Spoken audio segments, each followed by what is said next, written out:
Hello, everyone. I am happy that you have joined me on how to be a humanistic leader. About 5 years ago, I started becoming more and more concerned about the art of leadership. As we'll cover in just a few moments, if you go back over the 100 years of research on leadership, there continues to be a lot of confusion.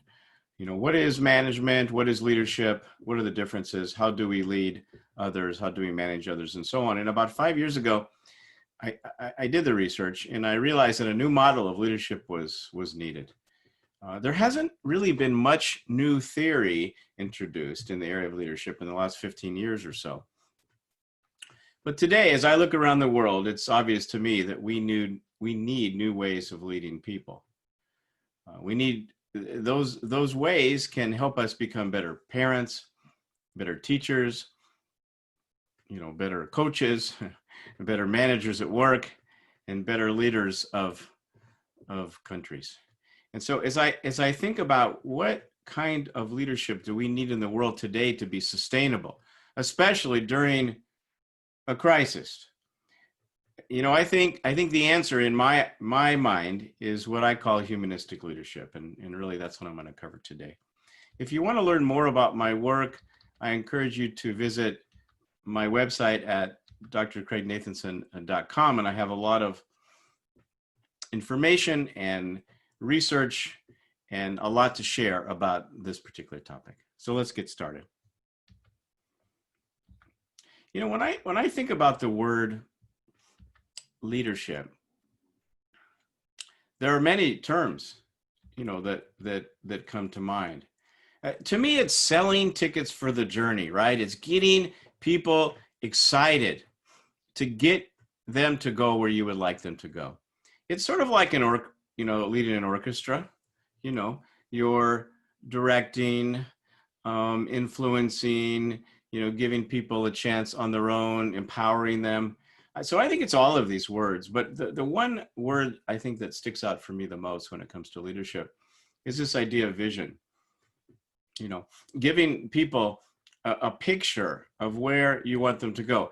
Here is what the picture will look like. When I was leading, I would always sit down, especially with a new group, or maybe before a big major project or a brand new year, and say, look, at the end of the year, this is what I expect our environment to sound like, to look like. This is what people will say about us, and so on. This is what our environment will feel like to you.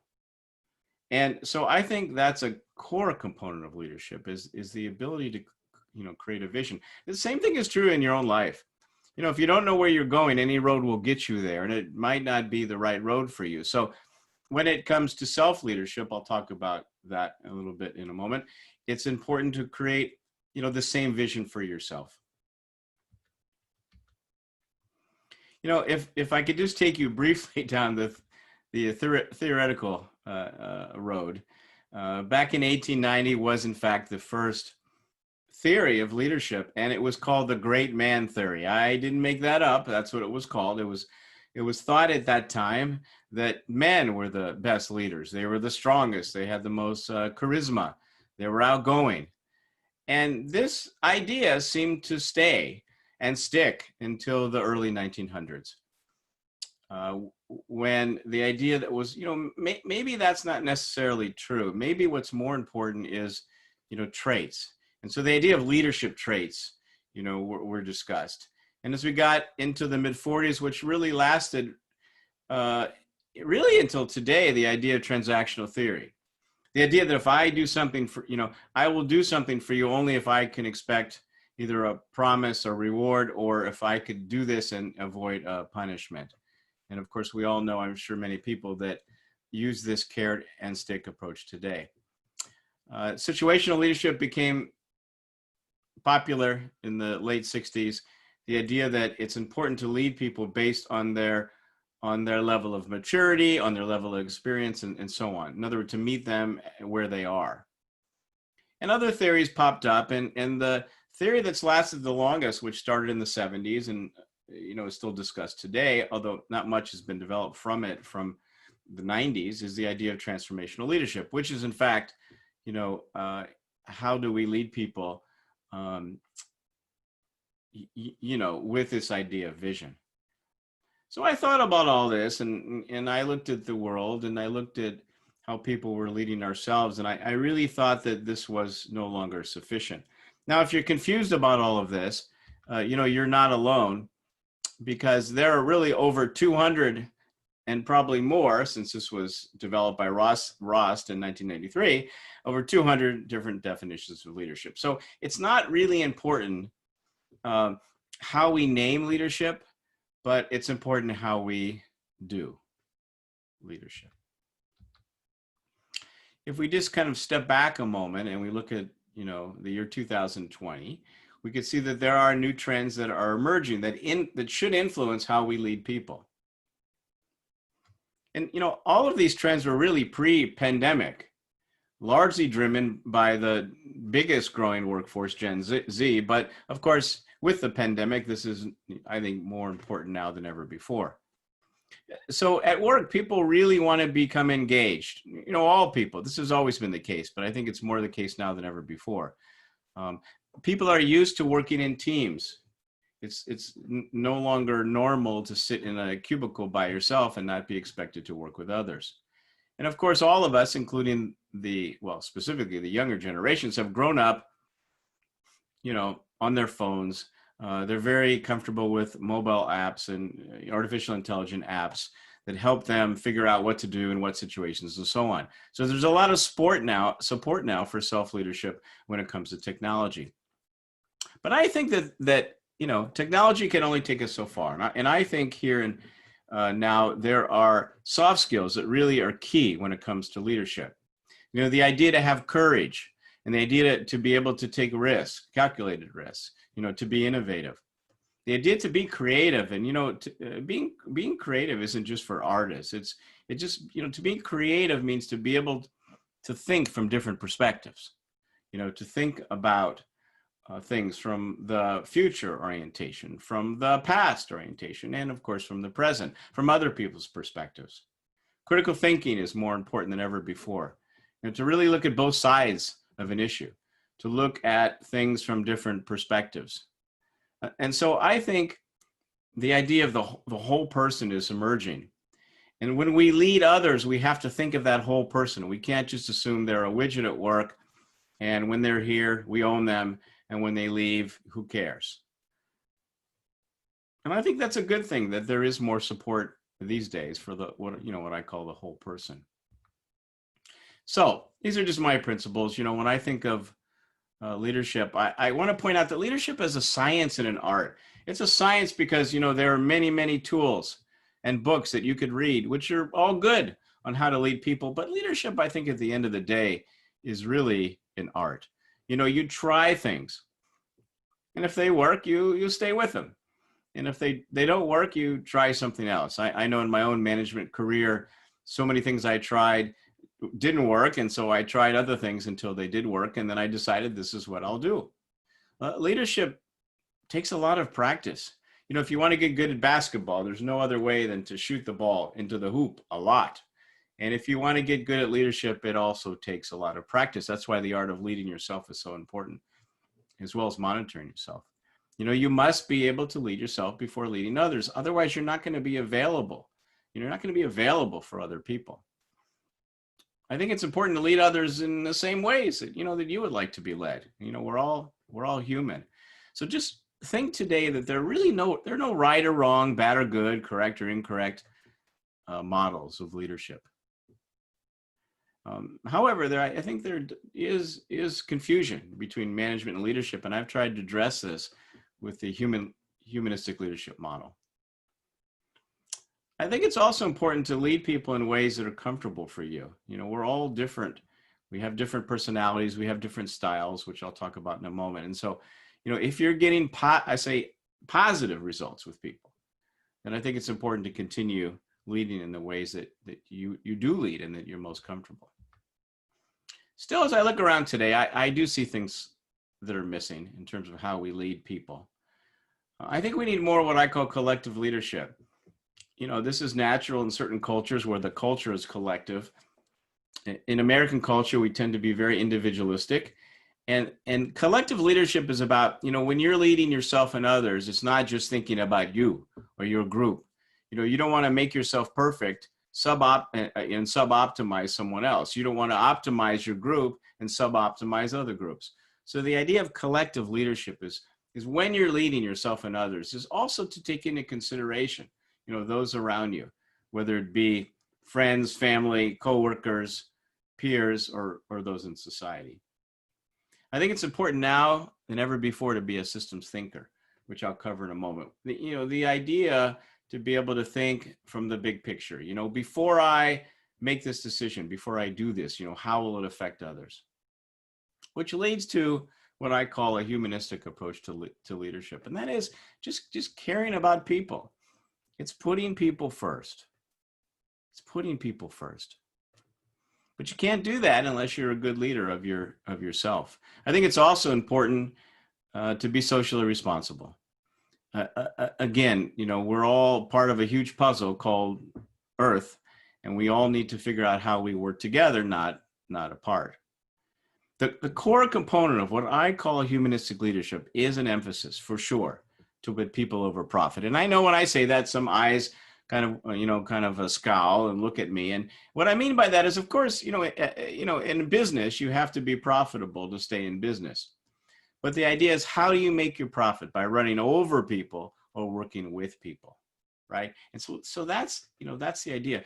I can remember years ago, I had a woman, she was working for me, and her husband died of cancer, and she was gone for a few weeks. And when she came back, of course, she was very, very upset. They were married for many, many years. And I knew that she liked to work in the garden. So right away on the first day that she came back to work, I sent her away to a class on gardening. She was an IT programmer, had nothing to do with her job, didn't tell anybody about it. But, when she came back, she had appreciation for this, and she seemed to work a little, the transition back into work was a little bit easier for her. Now, that's just a simple example. It's the little things that we do for people and ourselves every day that really represent humanistic leadership. So what is humanistic leadership? It's really a mindset. It's definitely not a set of theories. With humanistic leadership, we want to be flexible with people. We want to help people self-actualize their lives. And that's where the connection to my other half of my work that I do, joyful work, comes into play. The emphasis is on the humane, about really putting people first, caring about people, being transparent, thinking about how can I create a culture where people are excited to work here. I'm sure all of you have walked into businesses where there was a lot of excitement and you felt this buzz, and I'm sure some of you have walked into organizations and companies and stores and so on where you just felt nothing. And that's probably because there wasn't a lot of humanistic leadership going on in that arena. Humanistic leadership is about being, supportive. When it comes to diversity, I think there's, two important words: inclusion and appreciation. And that is, how can I include and appreciate people who are different than me? And I think that is a core component of humanistic leadership. Humanistic leadership is also about coaching, helping people, get to where you want them to go. We'll talk a little bit more about that in a moment. And it's just caring about people. So by now, you should kind of have an idea when I speak about humanistic leadership, what is that? So I developed a model in 2015 that I call the HLM, or the Humanistic Leadership Model. And in just a moment, I'm going to take you through some examples. But this, looking at the big picture, is what the model looks like. It starts with self-awareness, the ability to be self-aware. And then once you're self-aware, you must become what I call a systems thinker, being able to look at the big picture of things. And that then sets you up to be a humanistic leader. Now, there are 3 skills of humanistic leadership, and they're all quite different, and they all have to come from the same person: leading, managing, and coaching. Think for a moment about, maybe a last class that you signed up for, or a program that you signed up for. Someone had to get you excited to go there. Someone had to sell you that ticket for the journey, and, that's leadership. But if you weren't told how much it would cost, when it was going to be held, and all the logistics, you would not be there. And that's managing. So there is a difference between leading and managing, and I think they're quite opposite. I think they are opposite. Leading is about pushing the envelope, getting people to maybe have some courage to try things that they haven't tried before. And managing is about status quo. It's not about pushing the envelope. It's not about rocking the boat. It's about status quo. And you need both, but you need them to come from the same person. And the third leg, if you think of a three-legged stool that you need to have to be a good humanistic leader, is coaching. And I don't mean a coach who yells. I mean a coach who asks good questions. Socrates, a long time ago, would ask a person a question, look at them, listen to their answer, then ask another question. And we know that today to be called the Socratic method. So coaching is I think one of the areas that need to be developed most in people. Management is where I think most people tend to focus. Most management curriculum and textbooks are focused on the art of control. So the three skills that are needed for humanistic leadership are leading, managing, coaching. Some days you're going to spend more time leading. Other days you're going to spend more time managing, helping people with their goals. And other days you're just going to spend a lot of one-on-one time with people. In the middle of this chart, you see leadership styles. Now, we all have different behaviors. And it's important to recognize what the behaviors are and which ones that you feel most comfortable with. And again, if you're getting good results with people, you should use the ones that work. And I'll cover more of that in a moment. And then finally, we all have different personalities. Personality theory suggests that it's very hard to change personality, but you can change behavior. So if you have an introverted, quiet personality and you decide you need to be a little more charismatic, a little more outgoing as a leader, you can modify your behavior. You won't necessarily like it, and it won't be comfortable, but you can modify your behavior to be more outgoing. And so recognizing the leadership traits that I think get the best results out of people are important to at least, become aware of. And so when I think about this model, I think it helps short-term, it helps long-term for not just the individual, but for the organization and society. On this chart, I won't spend much time on this, but I've taken all the various leadership theories from the last 100 years and just kind of plotted them just to show you a couple examples. When I think of transformational theory, I really slot that under leading. For example, when I think of transactional, I slot that under managing. When I think of contingency, situational, I slot that under coaching. Trait theory under leadership traits. Behavioral theory under leadership style. So this is how I've kind of conceptualized this. There's also a leadership theory that combines a lot of these. It's one of those 221 plus, and that's called participative leadership theory, and that sort of probably talks to all of these. So again, what's most important is not which theory you're using, but how you internalize the art of leadership. So let's look at where we're going, maybe as a society, as a workforce. Despite the growth of computing and artificial intelligence, which clearly is important and there's a need for, our planet is in trouble, and that should be no surprise to anyone.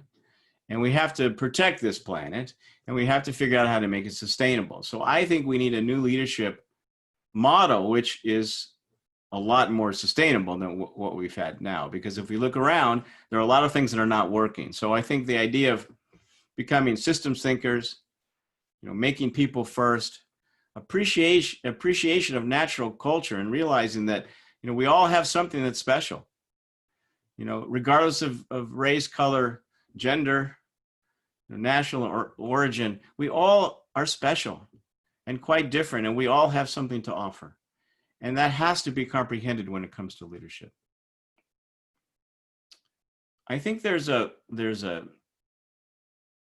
driving need, especially for the younger generations, to be authentic, to really do things, do work that they enjoy. And this idea of collaboration is comes naturally to the younger generations than to the older generations. But these are some trends that I didn't make up. These are trends that are out there, and I think they just drive the need for humanistic leadership. So let's briefly go through some examples of the model. So at the top of the model is the idea of self-awareness. And these ideas, by the way, are built off a model I've developed called the 10P model, which you could read more about in the joyful work model, which I discuss. But these are just some examples of areas to become more self-aware. I'm not going to go through all of these. You could read them, but I think the first three are probably the most important. Who am I? I am a person who, just like an organization has a mission, people have to have their own personal mission. So take a moment, write this down, and think to yourself, if you had to answer the question, the purpose of my life is, how would you answer that? And that's a very esoteric question. It's a very difficult one to answer, but it's the most important question you can answer to affect the quality of your life. So spend some time on this.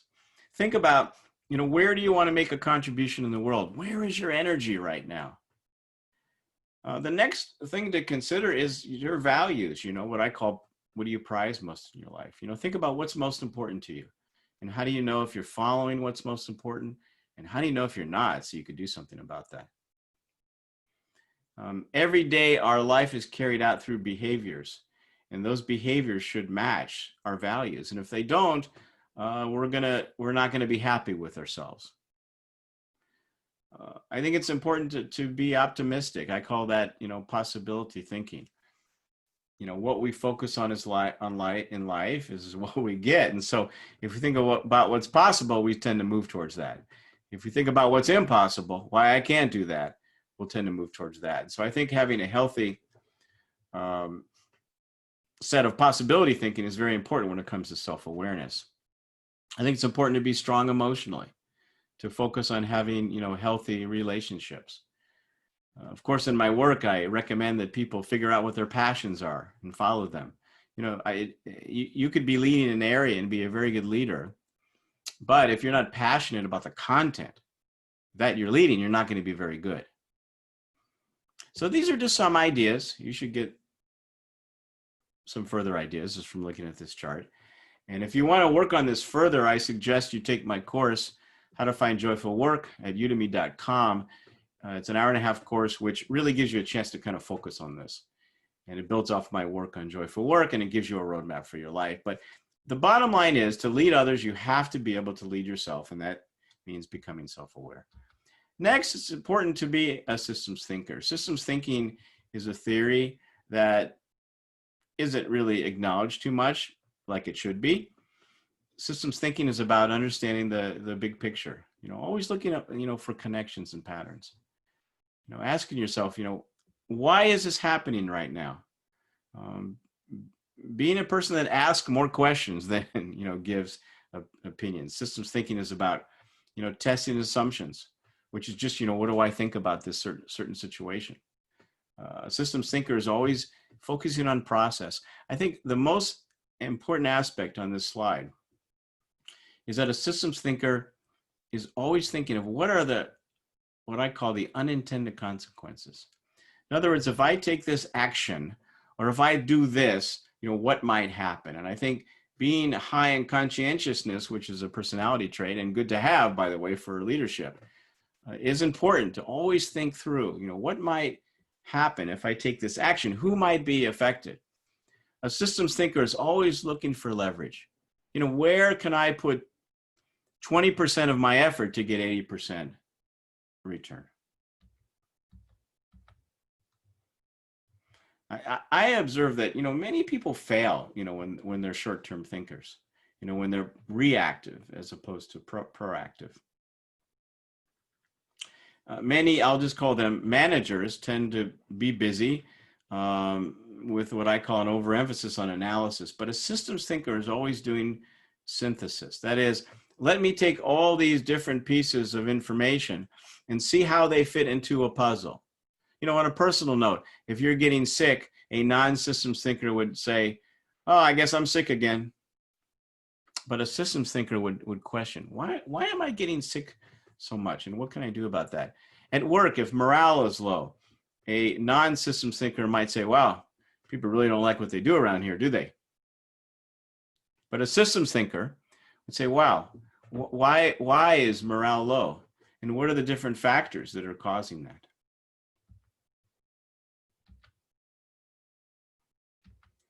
You know, thinking about systems thinking, if we look at what is a humanistic leadership system, it's a system that has a lot of healthy connected parts, a transparent structure, an aligned vision, mission, values, and behavior, a strong, healthy organizational culture, clear communication, clear goals, and so on. And I think you know if you've been in a healthy humanistic leadership system or not. If you're in a healthy system, there is positive communications. You know, things are transparent. People, you know, you feel like you're valued as a person. You don't have to wait a year for your annual performance review. There's frequent positive feedback. But if you're in an unhealthy system, we've all experienced this, I'm sure. You know, there's poor communications, unclear goals. We just feel lousy all the time.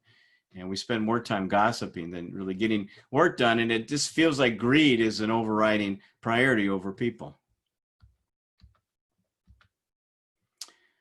The next tier on the HLM model is leadership styles. And these are 8 styles that I've identified. I'll go through them briefly. As I do, maybe think about which style do you feel most comfortable with? And, you know, think about your current boss or maybe your last boss. And where was his or her style? I'll just call it a sad truth is I've learned is to be successful in an organization, you really must take on the leadership style of your boss. And so if that doesn't occur, then you need to leave, or you need to maybe wait a year and hopefully your boss will leave. If you're a democratic leader, in other words, if you have a democratic behavior, it's exactly what that sounds like. You want things to be fair. You're kind of hands off, but you clearly vote and you make sure that everybody's voice is heard. The opposite is authoritative. Authoritative leaders tend to manage, tops down, just like it sounds. In my experience, I've noted that people that tend to favor this authoritative behavior when they're leading either have a combination of a low self-esteem, so they make up for that by kind of overpowering people. They may have grown up with parents who micromanage them. Now they become a leader, and that's their behavior that they're used to. Or in many cases, they may have a boss who's authoritative and they've decided to follow, which can be good practice, but not if this style is not comfortable with you, and certainly not if it doesn't get good results. To be a political leader, to have a political style is exactly what it sounds like. You know, before you make decisions and take actions, you ask yourself, what's in it for me? Collaborative is a very similar leadership style to democratic. It's a little bit different. Those of us who like to lead through collaborative behavior, we tend to be more hands-on. Let me get in there and show you what to do. Then there's principle-centered leadership. You have certain values and they're so important to you that they come out through your leadership, style. For example, years ago, I had a manager, she was into yoga. She was a yoga teacher, and she used to lead our staff meetings through different yoga poses. I don't know if that was appropriate, but it just came out in her style. And so when we have certain principles that we care about, they come out in our style. They could be negative and they could be positive. Servile means to serve. If you believe in this leadership style, if this is comfortable to you, you tend to be of service to people. I had a boss when I was much younger, and he used to just sort of talk like this. Hey, everybody, let me know if you need my help. I'm here. Listen, I'm going to lunch, but I'll be back in about a half an hour. So if you have anything for me, I'll be right back. Actually, I decided I'm not going to lunch. Anybody need my help? So if you like to lead in a servile leadership behavior, this is what this means. Structural means that, you like structure. We've all seen people like this. They have their meetings on certain times of the day, and certain reports are only due at this time versus that time. And we just like structure. And that's none of these leadership behaviors, I should note, are good or bad or right or wrong. It's just where people feel comfortable. And the last leadership behavior is task focus. A person who is comfortable as a task-focused leader is going to focus on tasks more than people. One indication that a person is a task-focused leader is you might go into their office and you'll see a Gantt chart or a to-do list written on their whiteboard. I used to worry about this myself because I was always afraid that the janitor would erase the board at the end of the day. So I never did this. But task focus just means, you're more focused on task. So as you ponder this, think about, which style that you're most comfortable with. And, if it's getting good results with people, you should stick to it.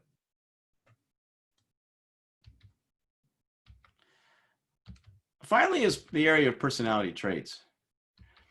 So these are just some traits that I think get positive results with people. If some of these traits, make sense to you, then they're probably part of your personality. If some of these seem difficult, then that just means that you may have to modify, your behavior to become more comfortable with these. Again, I won't read all of these. Maybe I'll point out the top three traits. I think the number one trait to be a strong humanistic leader is to be high in conscientiousness. If you're high in conscientiousness, you're organized, you're a systems thinker, you think through things before taking action and making decisions. If you're low in conscientiousness, you just kind of go with the flow. You're not that organized.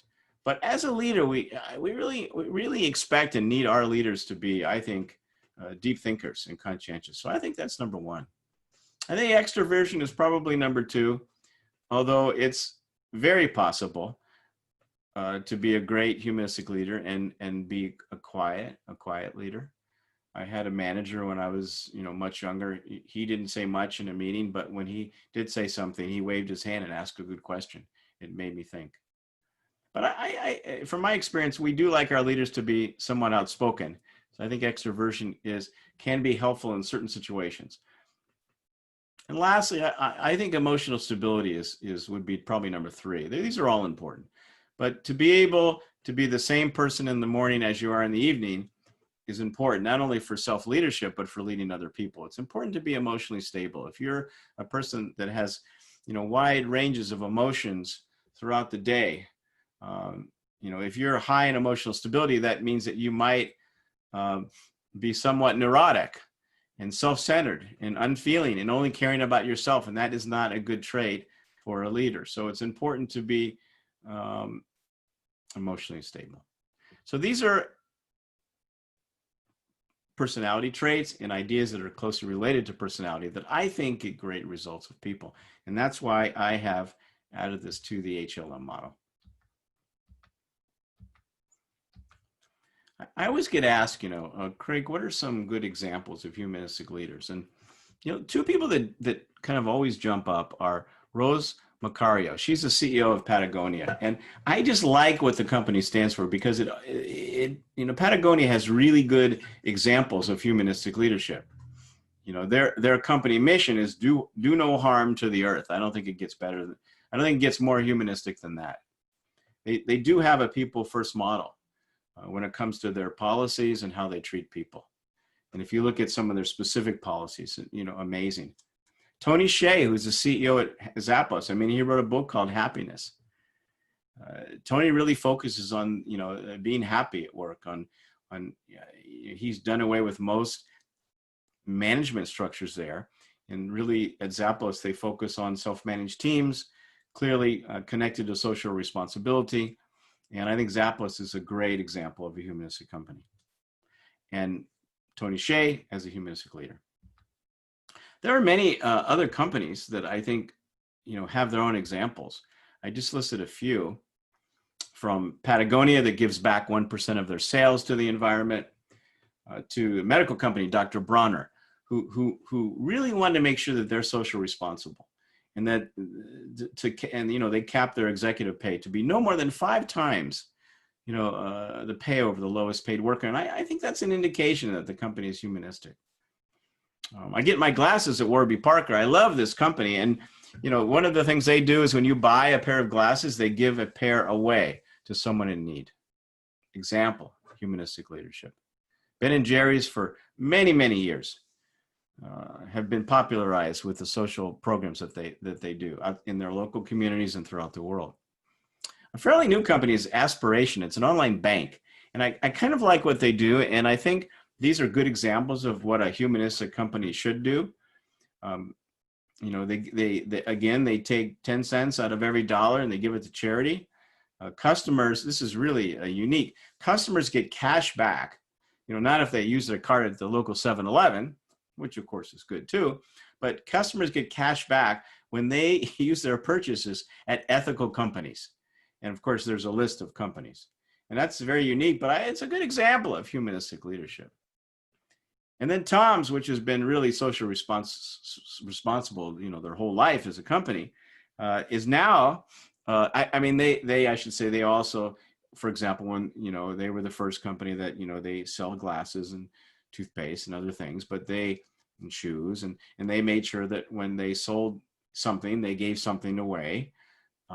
But these days, they're giving 1/3 of their net profits to COVID-19. And I think that's a great example of what a humanistic company, you know, will do. So again, if we look at the model, it starts with self-awareness, the ability to really lead yourself, you know, before leading others, which then leads you to be able, and that's the idea here, to be a systems thinker, and to consider people first. And realize that there are 3 skills when it comes to humanistic leadership, you know, leading, managing, and coaching, and they all have to come from the same person. Leadership style is being comfortable with the behaviors that you know you use to lead people day in and day out. And again, being aware of personality, you know, taking advantage of those personality traits that you have that get good results out of people, and maybe modifying your behavior to move towards those personality traits that, you know, you learn do get good results out of people. So I think this model is critical. And the idea of humanistic leadership is putting people over profit every single time. Certainly, if we want long-term sustainability.